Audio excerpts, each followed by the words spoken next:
Hello everyone, welcome to our channel happy learning.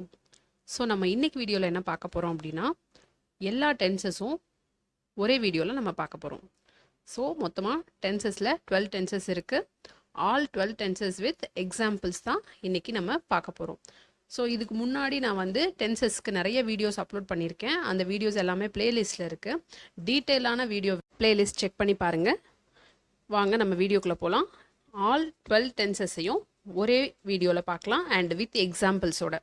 So தமிழ்லையும் நான் meaning கொடுத்துருக்கேன், அதனால் உங்களுக்கு ரொம்ப ஈஸியாகவே இருக்கும். First simple present. Simple present அப்படின்னா டெய்லியும் நம்ம சில விஷயங்கள் பண்ணுவோம் இல்லையா, அதை எல்லாத்தையுமே நம்ம சிம்பிள் ப்ரெசண்ட்டில் நம்ம சொல்லலாம்.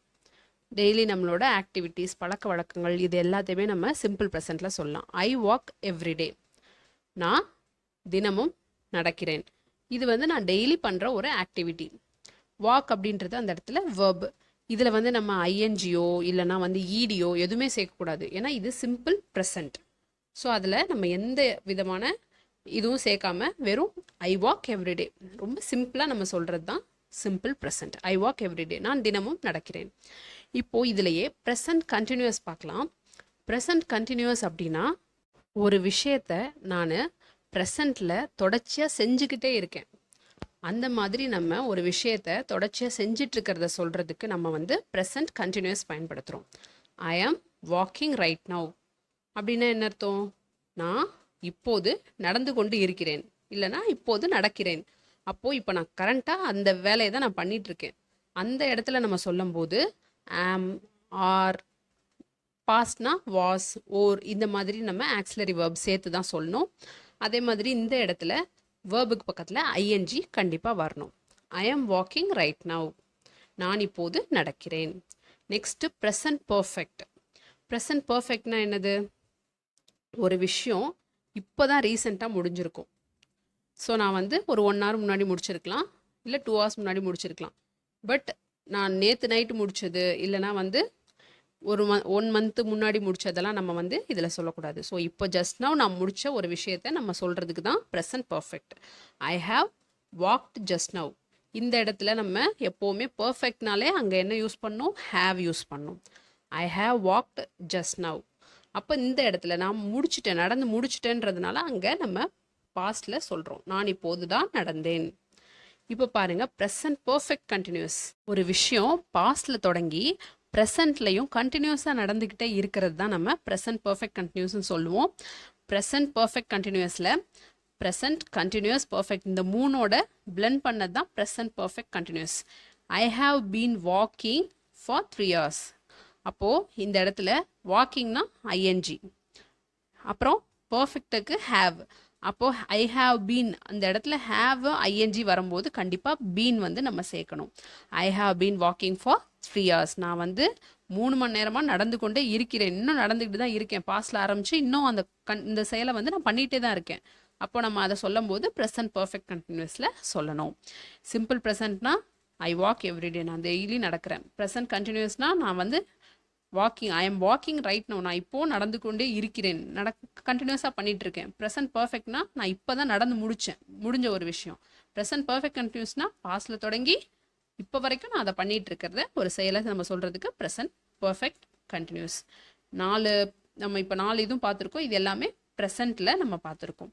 இதுக்கு இதே மாதிரி பாஸ்டில் அண்ட் ஃப்யூச்சரில் நம்ம பார்க்கலாம். சரியா? இப்போ பாருங்கள், பாஸ்ட், சிம்பிள் பாஸ்ட். சிம்பிள் பாஸ்ட்னாலும் அதே மாதிரி தான். நம்ம இப்போ லாஸ்ட்டாக ஒரு நடந்து முடிஞ்ச ஒரு விஷயத்தை பற்றி நம்ம சொல்ல போகிறோம் அப்படின்னா சிம்பிள் பாஸ்டில் நம்ம சொல்லலாம். லாஸ்ட் நைட் நடந்தது, லாஸ்ட் வீக் நடந்தது, எதுனாலும் வந்து நம்ம சிம்பிள் பாஸ்டில் நம்ம சொல்லலாம். இப்போது அதே சென்டென்ஸை வச்சு நம்ம இங்கே பாஸ்டில் எப்படி மேக் பண்ணலான்னு பார்க்கலாம். ஐ வாக்டு லாஸ்ட் நைட். இந்த இடத்துல வாக்குக்கு பதிலாக அங்கே என்ன வரணும்? ஈடி ஆட் பண்ணி வரணும். ஏன்னா பாஸ்டில் முடிஞ்சு போன ஒரு விஷயத்தை பற்றி நம்ம பேசுகிறோம். அதனால நம்ம அந்த இடத்துல ஈடி ஆட் பண்ணி தான் சொல்லணும். வேர்ப் பக்கத்தில் ஈடி வரணும். ஐ வாக்டு லாஸ்ட் நைட் அப்படின்னா என்ன அர்த்தம்? நான் நேற்று இரவு நடந்து முடிச்சிட்டேன். ஸோ அந்த விஷயத்தை பற்றி நான் பேசுகிறேன். அதனால சிம்பிள் பாஸ்டில் நான் வந்து சொல்கிறேன். இப்போ பாஸ்ட் கண்டினியூஸ் அப்படின்னா நான் வந்து பாஸ்டில் இறந்த காலத்தில் ஒரு விஷயத்தை கண்டினியூஸாக பண்ணியிருப்பேன். அதை வந்து நான் சொல்லும்போது பாஸ்ட் கண்டினியூஸில் சொல்லணும். இப்போ கண்டினியூஸ்னால் நான் என்ன சொல்லியிருந்தேன், ஐஎன்ஜி சேர்க்கணும். அப்போது பாஸ்ட்டுக்கு அங்கே ஆம்க்கு பதிலாக இங்கே வாஸ் சேர்க்கணும். ஐ வாஸ் வாக்கிங் லாஸ்ட் நைட். நான் நேற்று இரவு நடந்து கொண்டிருந்தேன். இப்போது லாஸ்ட் நைட்டு நான் நடந்து கொண்டிருந்த கண்டினியூஸாக ஒரு செயலை பண்ணிக்கிட்டு இருந்தேன். அந்த செயலை பற்றி நான் சொல்கிறேன். அப்போது அதை நம்ம என்ன சொல்லணும், I was walking last night. ஆமுக்கு பதிலாக ப்ரெசண்ட்டில் வந்து ஆம்ன்ற ஆக்சிலரி வெர்ப் பதிலாக இங்கே வாஸ் சேர்க்கணும். பட் அந்த வாக்கிங் அப்படின்றது கண்டினியூஸ்ன்றதுனால நம்ம வாக்கிங்கிறத அப்படியே தான் வச்சுருக்கணும். Next past perfect. பாஸ்ட் பர்ஃபெக்ட்னா பாஸ்டில் ஒரு செயல், நான் ப்ரெசன்ட் பர்ஃபெக்டில் நான் சொன்னேன்ல, நமக்கு ரீசெண்டாக இப்போ முடிஞ்ச ஒரு விஷயத்தை பற்றி சொல்கிறது ப்ரெசன்ட் பர்ஃபெக்ட். அதுவே பாஸ்ட் பர்ஃபெக்ட் அப்படின்னா ரெண்டு பாஸ்டில் நடந்த ரெண்டு விஷயங்களை கம்பைன் பண்ணி சொல்கிறது தான் past perfect. I had walked before I slept. So தூங்குறது ஒரு செயல், வாக் பண்ணுறது ஒரு செயல், அந்த ரெண்டையும் சேர்த்து நான் வந்து சொல்ல போகிறேன். அதுதான் வந்து past perfect. I had walked, ஹேவுக்கு பதிலாக இங்கே ஹேட் யூஸ் பண்ணோம். I had walked before I slept. தூங்குவதற்கு முன் நடந்தேன். Past perfect continuous. So past perfect continuous அப்படின்னா past, perfect tense, continuous tense, இந்த மூணும் சேர்ந்தது தான் past perfect continuous tense. So இங்கே எப்படி வரும், ஐ, அதே மாதிரி பாஸ்ட்டுக்கு ஹேடு, வாக்கு வாக்கிங், அதே மாதிரி தான் நான் சொன்னது ஹேவ் ஐஎன்ஜி வரும்போது பீன் வர்ற மாதிரி ஹேட் ஐஎன்ஜி வரும்போது பீன் வரணும். I had been walking when the guest arrived. So guest வரும்போது நான் நடந்து கொண்டு இருந்தேன் அப்படின்னு நம்ம சொல்கிறோம். புரியுதா? இப்போது பாஸ்டில் simple past, past continuous, past perfect, past perfect continuous. Already நடந்து முடிஞ்ச செயல்களை பற்றி சொல்லும்போது நம்ம சிம்பிள் பாஸ்டில் சொல்லணும். அதே மாதிரி பாஸ்டில் கண்டினியூஸாக நான் நடந்துகிட்டு இருக்கேன் அப்படின்னா பாஸ்ட் கண்டினியூஸில் சொல்லணும். ஸோ ரெண்டு விஷயங்களை, பாஸ்டில் நடந்த ரெண்டு விஷயங்களை ஆட் பண்ணி சொல்லும்போது பாஸ்ட் பர்ஃபெக்டில் சொல்லணும். பாஸ்ட் பர்ஃபெக்ட் கண்டினியூஸ்னால் பாஸ்டில் நான் கண்டினியூஸாக ஒரு செயல் செஞ்சிட்டு இருந்தேன், அப்போ இன்னொரு விஷயம் நடந்திருக்கு, அதை நம்ம சொல்லும்போது பாஸ்ட் பர்ஃபெக்ட் கண்டினியூஸில் சொல்லணும். ஓகேவா? ஒரு செயலை நான் கண்டினியூஸாக பாஸ்டில் செஞ்சிட்ருக்கேன், அந்த நேரம் இன்னொரு விஷயமும் நடந்திருக்கு, கெஸ்ட்டு வந்திருக்காங்க, அப்போ நான் நடந்து கொண்டு இருந்தேன், அதை சொல்லும் போது பாஸ்ட் பர்ஃபெக்ட் கண்டினியூஸ். கிளியரா? Next simple future. இப்போ அதே கான்செப்ட் தான். சிம்பிள் ஃப்யூச்சர்னாலே நம்ம என்ன யூஸ் பண்ணுவோம், வில் யூஸ் பண்ணுவோம். ஸோ இந்த இடத்துல I will walk tomorrow. So நாளைக்கு நான் நடப்பேன் அப்படின்றத நம்ம சொல்கிறதுக்கு சிம்பிள் ஃப்யூச்சரில் சொல்லலாம். I will walk tomorrow. இது சிம்பிள் ஃப்யூச்சர். ஓகேவா? நான் நாளை நடப்பேன். இந்த இடத்துல வேர்புக்கு பக்கத்தில் வில் வரணும். பாஸ்ட்னா அந்த இடத்துல நம்ம ஈடி ஆட் பண்ணி சொல்லணும் வேர்புக்கு பக்கத்தில்.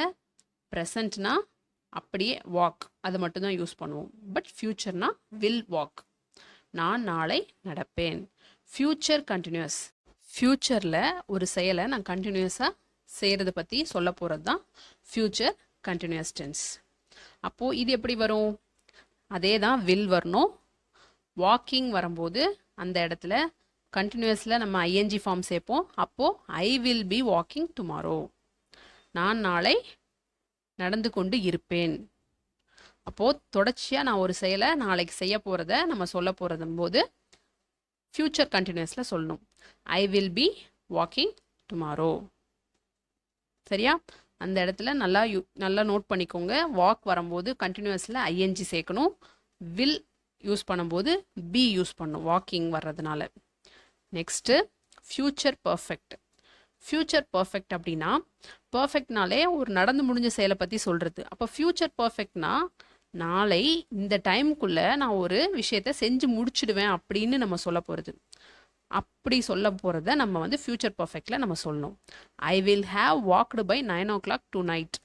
அப்போது இன்னைக்கு நைட்டு 9 மணிக்குள்ளே நான் நடப்பேன் அப்படின்றத நம்ம சொல்ல போகிறோம். இந்த இடத்துல அதே மாதிரி பர்ஃபெக்ட்னாலே ஹேவ் வரணும். பாஸ்ட்னா ஹேடு.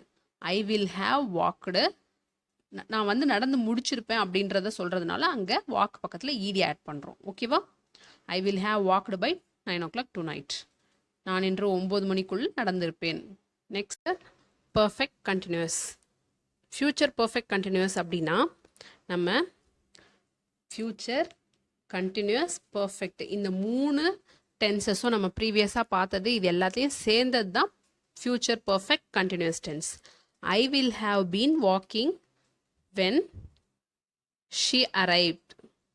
அப்போது நாளைக்கு அவள் வரும்போது ஷி அரைவ் டுமாரோ, அவள் நாளைக்கு வரும்போது நான் வந்து வாக் பண்ணிக்கிட்டு இருப்பேன் அப்படின்னு நம்ம வந்து ஃப்யூச்சரில் நடக்கிற 2 விஷயங்களை சேர்த்து நம்ம இங்கே சொல்கிறோம். அவள் வரும்போது I will have been walking. அந்த இடத்துல பாருங்கள், நான் சொன்ன மாதிரி ஐஎன்ஜி ஹாவ் வரும்போது பீன் வரணும். ஸோ ஃப்யூச்சர்ன்றதுனால I will have been walking when she arrive tomorrow. ஓகேவா? இப்போது simple future, future continuous, future perfect continuous இது எல்லாமே கிளியராக புரிஞ்சிருக்கும்னு நான் நினைக்கிறேன். ஸோ இதுதான் நம்மளோட ஆல் 12 டென்சஸ். ஸோ இந்த 12 டென்சஸ் நமக்கு வந்து தெரிஞ்சிருந்தது அப்படின்னாலே நம்ம ஈஸியாக இங்கிலீஷில் பேசலாம். ஸோ ஜஸ்ட் ஒரு ரீகேப் பார்க்கலாம். இப்போது நம்ம பார்த்தது ஆல் 12 டென்சஸ். அதில் ப்ரெசண்ட், பாஸ்ட், ஃப்யூச்சர். இந்த ப்ரெசண்ட்டில் 4 டைப்ஸ் இருக்குது, பாஸ்டில் 4 டைப்ஸ் இருக்குது, ஃப்யூச்சரில் 4 டைப்ஸ் இருக்குது. ப்ரெசண்ட் அப்படின்னா சிம்பிள் ப்ரெசண்ட், அதுக்கப்புறமா present continuous, present perfect, present perfect continuous. அதே மாதிரி பாஸ்ட்லையும் simple past, past continuous, past perfect continuous. ஃப்யூச்சர்லேயும் அதே மாதிரி simple future, continuous, future perfect continuous. இந்த மாதிரி ஆல் 12 டென்சஸ் நம்ம இன்றைக்கி கிளியராக பார்த்துட்டோம். ஸோ இதை வச்சு நீங்கள் நான் இன்றைக்கி ஒரு டாஸ்க் கொடுக்குறேன். லாஸ்ட்டாக ஒரு சென்டென்ஸ் நான் வந்து கொடுக்குறேன். அந்த சென்டென்ஸை வச்சுட்டு நீங்கள் இந்த 12 டென்சஸ்லையுமே நீங்கள் வந்து சென்டென்ஸ் மேக் பண்ணி ப்ராக்டிஸ் பண்ணுங்கள். ஸோ அப்போ தான் உங்களுக்கு புரிஞ்சிருக்கா இல்லையான்றது எனக்கு புரியும். நான் கொடுத்துருக்கிற சென்டென்ஸை வச்சுட்டு கமெண்ட் செக்ஷனில் நீங்கள் ஆல் 12 டென்சஸையும் எனக்கு கமெண்ட் பண்ணுங்கள். இப்போது எக்ஸாம்பிளுக்கு ஐ ஸ்டடி இங்கிலீஷ் எவ்ரிடே, இது வந்து நான் சிம்பிள் ப்ரெசண்ட்டில் நான் கொடுத்துருக்கேன். நீங்கள் இதை வச்சு சிம்பிள் பாஸ்ட் எப்படி வரும், ஃப்யூச்சர் எப்படி வரும், and present continuous, present perfect, இது மாதிரி எல்லா டென்சஸையுமே நீங்கள் வந்து கமெண்ட் செக்ஷனில் கமெண்ட் பண்ணுங்கள். இதுக்கு எல்லாத்துக்குமே எப்படி வரும் அப்படின்னு சொல்லிட்டு. ஓகேவா? அப்போ தான் உங்களோட அண்டர்ஸ்டாண்டிங் எனக்கு புரியும். Happy learning. வீடியோ பிடிச்சிருந்தது அப்படின்னா லைக் பண்ணுங்கள், ஷேர் பண்ணுங்கள், நம்ம சேனலை சப்ஸ்கிரைப் பண்ணிக்கோங்க. தேங்க்யூ.